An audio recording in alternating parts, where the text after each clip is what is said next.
Let's Talk Shelbyville. I am Marilyn Ewing. It's Moments with the Mayor, the Honorable Randy Carroll, Mayor for the City of Shelbyville. Welcome. Welcome back. Thank you, Marilyn. It's always good to be with you, whether we're in a council meeting or doing this.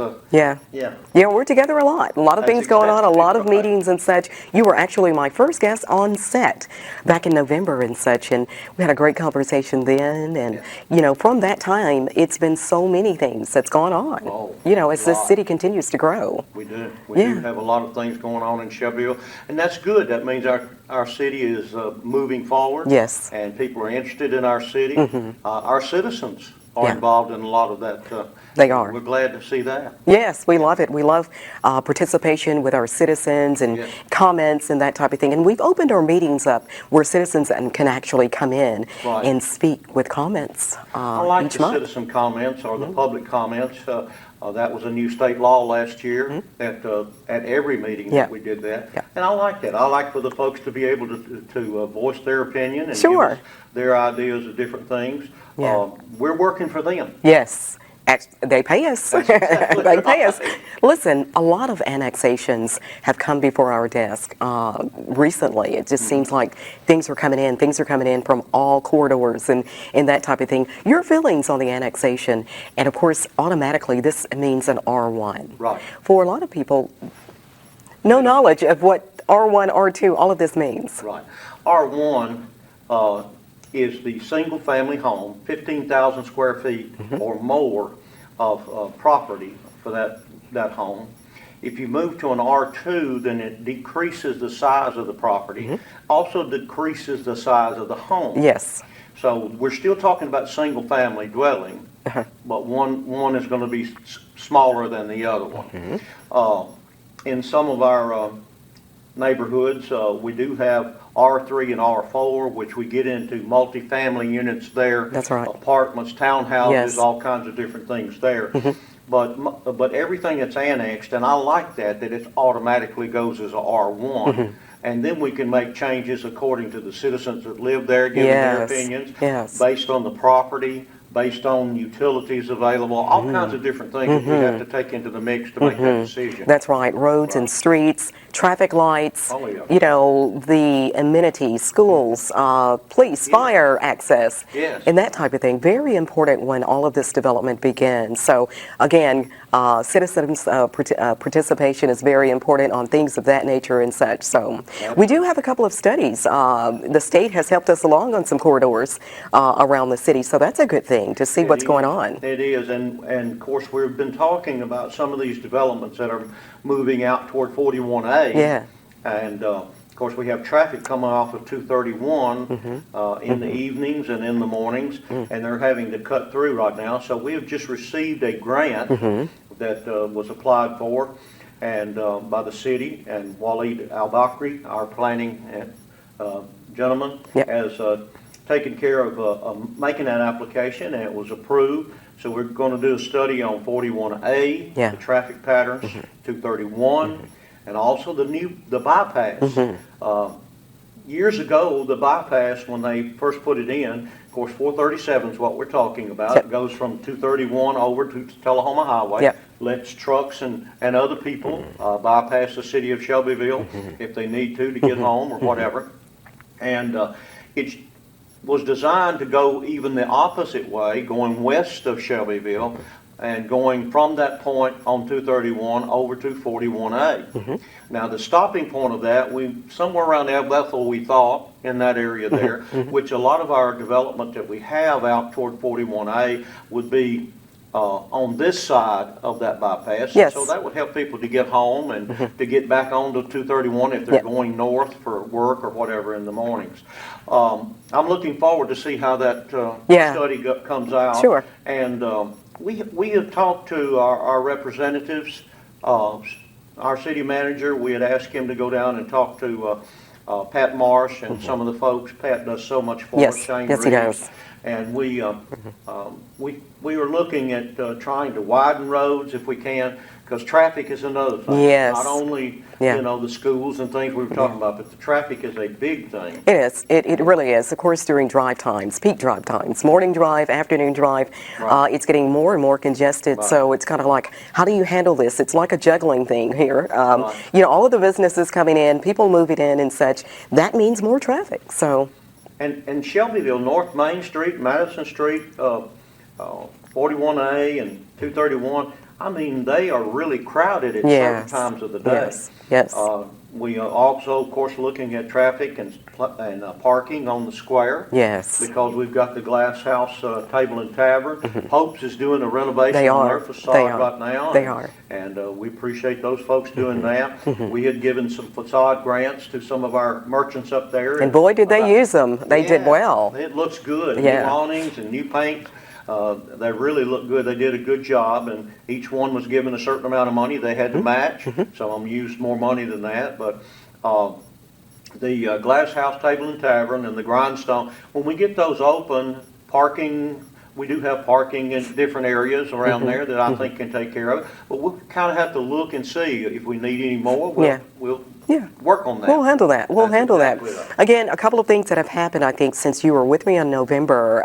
The new Chick-fil-A, and of course, the latest McDonald's Right. has opened right here. So things are just progressing along, and of course, you hear a lot, where's the retail, where's the retail? But we really are studying and trying to see what works best and corresponding with a lot of people to see what we can get. Yeah, and you know, citizens were telling us that they wanted this or Yeah. they want that, and I do too. You know, we're looking at not only food sources and things like that, Chick-fil-A and McDonald's. We're glad to have both of them. Sure. Both families are great. Yeah. I mean, we're going to have people Yeah. moving in Shelbyville that work at Yeah. those Yeah. locations. Traffic has been okay so far, and people I think are satisfied with that at the moment. We do have some other properties that are available on North Main, and I think people are looking into that. Yeah. I've been told. Yeah. And we'll let you know just as soon as we know something and kind of get the word out there. But Sure.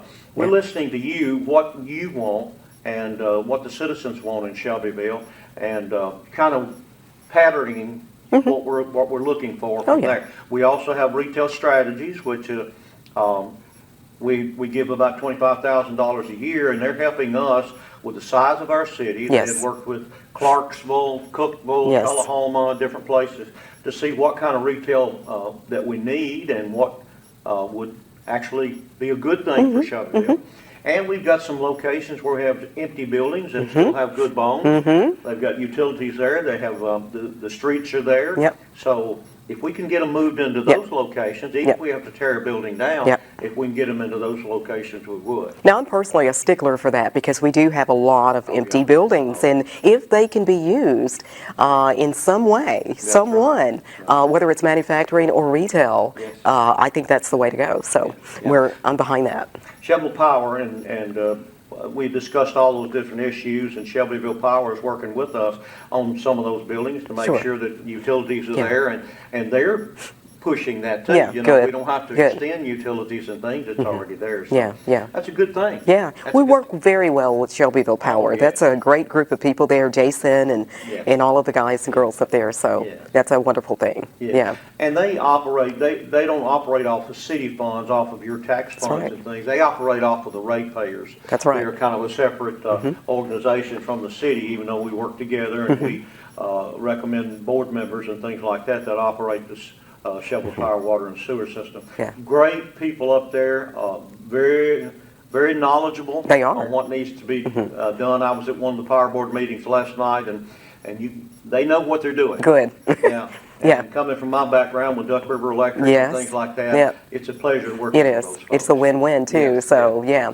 What can we talk about the new manufacturing plant Descon on the north side of town? Are we about ready? How close are we? The last word I had was that September. Okay. Is what they're shooting at, maybe. I don't know that that's, sometimes they have to because of weather or Oh, yeah. whatever, codes or Yeah. inspections and things like that. But we want everything to be taken care of before anybody opens anything Yes, up. yes. Safety issues as well as issues of traffic and things like that too have to be taken care of. And that's what I'm hearing. TCAT has broken ground Yes. at the North Business Park, and MTSU, I've talked to those folks about the aerospace campus, and they are looking to do something maybe this fall. Okay. As far as having a groundbreaking ceremony. Okay. And so it'll be a few years before we get all of that in there. But Sure. we're getting a few movements toward getting that to Shelbyville. Yes. MTSU Aerospace Campus in Shelbyville, or MTSU Shelbyville Campus, if you want to say it that way. Okay. So these pilots in the future and folks that work in air traffic control or aircraft mechanic or any of those kind of things like that, airport management, all of those will be trained in Shelbyville, and then they can go out into the world and say, I received my pilot's license, or I received my training at Shelbyville, Tennessee. All right, sounds good. Also, Tennessee Downs, we Yeah. want to mention them as well. Jeremy Carpenter will be a guest on the show in the very near future. Good. So he is actually just continuously working out there in that 231 North as well. So he's got a couple of showrooms we're going to be at. So it's going to be very nice here. So I don't want to forget Tennessee Downs when we talk about all of the wonderful things that is going on. Jeremy's a nice fella. I enjoy talking to him, and he's got a background in automobiles. Yes, he those does. kind of things. His dad does too. Yeah, yeah. And so I think they were from Indianapolis, Indiana Yeah, originally. yeah, So very good. I'll look forward to that show. Yeah, very good. Yeah. We kind of put in place, instigated, and gave 90 days for fowl, chickens, roosters, and that type of thing. So this is actually beginning to take place. Our 90 days have come to fruition, and things are beginning to happen.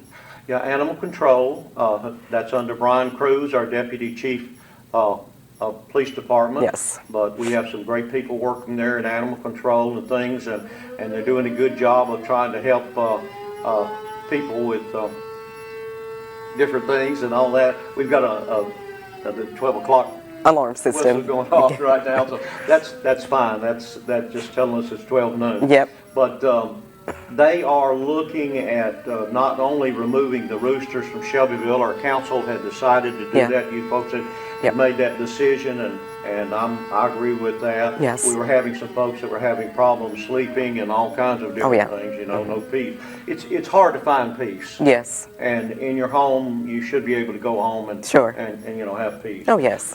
We had some issues. We're talking about the mistreatment or the treatment of other animals, That's right. dogs, and That's right. even poultry that needed some place to stay and not running wild. That's and right. things like that. So 90 days is up. So everybody, if you would, just look at what you've got there, and if you need to do something to get within that code requirement, please do it for us, and that way we won't. There you won't go. bother you. We won't be the bad guys. We don't want to be the bad guys. Yeah, yeah. In 1974, this was well before so many of us were actually a part of local government, the Shelbyville City Council. Right. There was a piece of legislation that was looked at, papers were signed, agreements and that type of thing. It had to do with local sales tax and some tax money that would go to the county.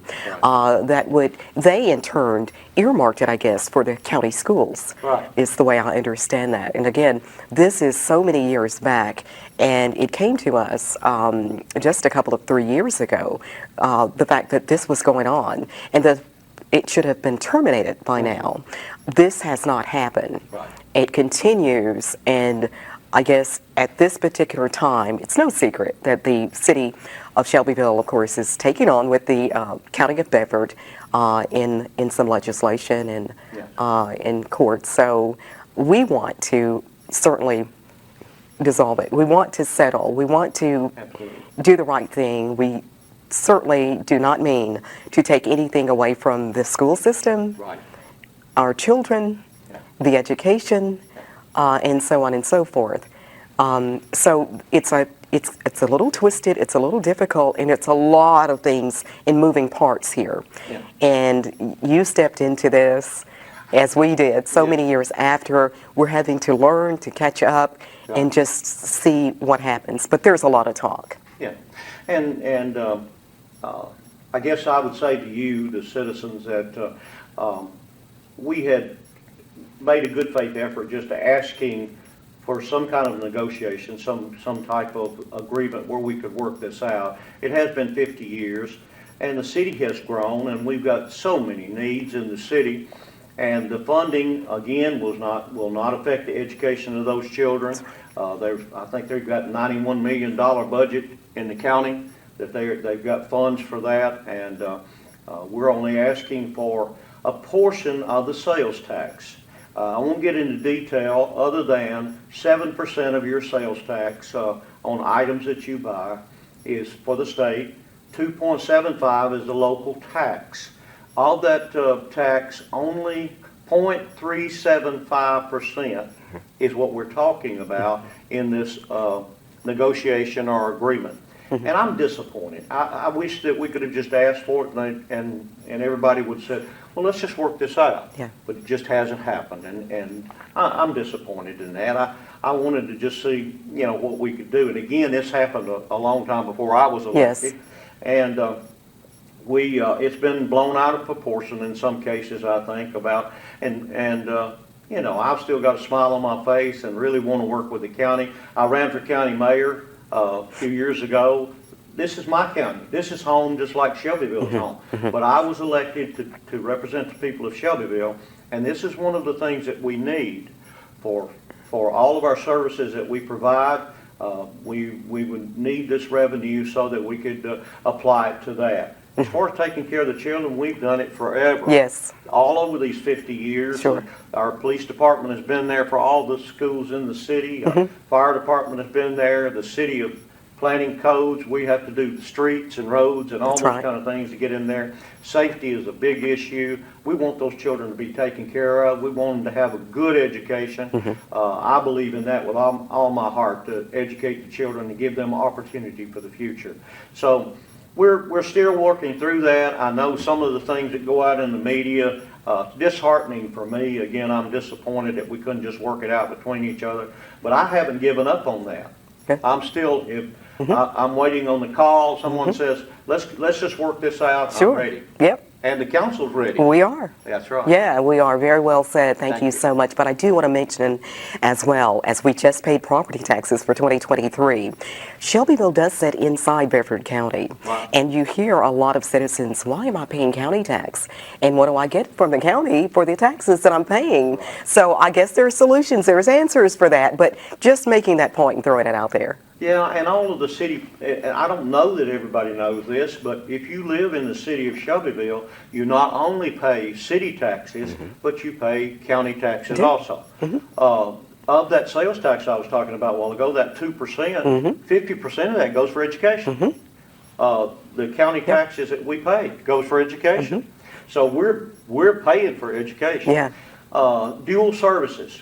Marilyn was talking about that a little bit, but if you pay city taxes, we're paying for our police department and fire department. Yes. Well, the county has a police department and a fire department too. They do. So, and we're not complaining about that. We're just saying we want to help them too. And Yeah. Austin Swing is a friend of mine. Yeah. And Mark Thomas is a Sure. friend of mine. Yeah. And of course, we've got Jan Phillips and the folks with Matt Dope Yep. with the fire department. All those people work together. That's for the safety and security of our Yeah. county and our Yeah. city. So Yeah. we're not going to affect that at all. We just want to make it better for Yes, everybody. absolutely. That's right. Yeah, working together and better. It's better together. Right. Absolutely. Very well said. Thank you, Mayor. It's been another pleasure sitting down and talking with you and just kind of getting a little grip on what's going on around Always the city. a pleasure to be with Yeah, you too, Marilyn. yeah. Always pleasant to work with. You are very pleasant to work around. You're helping the council and making all of the decisions and sifting through so many things that's coming through our city. It's important, and I'm looking toward the future. We've got children that are growing up. I have children, grandchildren, and I want to make sure that their future is secure and Yeah. it's the best that we can, Yeah.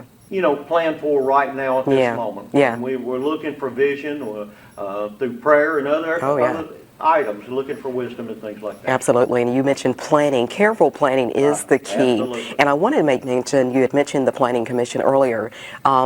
That's a very important component because we rely on their decisions when it comes to the annexations, new builds, and new rooftops and things of that nature. It's very, very important. And we've got some quality people on that planning commission. All of these commissions, boards, and committees they're not paid. Right. This is volunteer. Yeah. And so they're working for the city of Shelbyville too to make what's best. And I served on one of those boards under Mayor Cartwright. And it's important, and they're looking for the best for Shelbyville. But again, they're spending all their time because they love this city. Yes, that's right.